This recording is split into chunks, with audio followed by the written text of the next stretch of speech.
tumeunda taasisi ya uwezeshaji wananchi kiuchumi ambayo inazingatia kundi hili maalumu la watu wenye ulemavu, kuwapatia mikopo hiyo.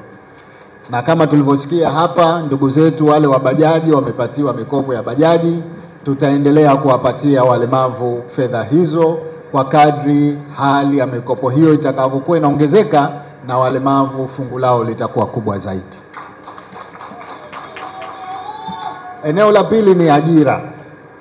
Ndugu zangu, watu wenye ulemavu, kwenye serikali yetu tuna sera ambayo ni kuwapa mazingatio maalumu watu wenye ulemavu kwenye ajira, yaani affirmative action. Kwa hivyo kwenye vyombo vya utungaji wa sheria tutahakikisha kuna idadi kubwa nzuri zaidi ya watu walemavu. Kwenye serikali, kwa maana ya watendaji ndani ya serikali, tutapokuwa tunaajiri, tutatoa mazingatio maalumu kwa watu wenye ulemavu. Lakini hata kwa nafasi za uongozi ambazo mimi nateua, basi nitahakikisha watu wenye ulemavu kundi lao linakuwa kubwa zaidi. Kuhusu huduma za tiba, imetolewa hoja hapa kwamba kuna hospitali maalumu kwa ajili ya watu wenye ulemavu. Mimi nimesema kwamba tutakuwa tuna hospitali kuu mpya 2, Mnazi Moja pamoja na hospitali ya Binguni.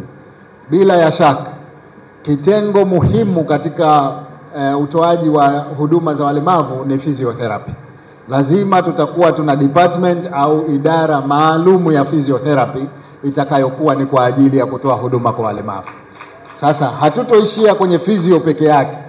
Tutaweka na mambo mengine wanayohitaji walemavu, ikiwemo speech therapy, ikiwemo psychotherapy, ikiwemo prosthetic, hizi kuzitengeneza hizi nyonga bandia, au tuseme joints bandia. Kwa hivyo msemaji hapa alitaka mambo hayo, lakini tushayafikiria. Tutaweza kuanzisha kituo maalum cha utoaji wa huduma za walemavu kwa vitu vingi ambavyo wanavihitaji vipatikane sehemu moja, one stop center kwa ajili ya walemavu.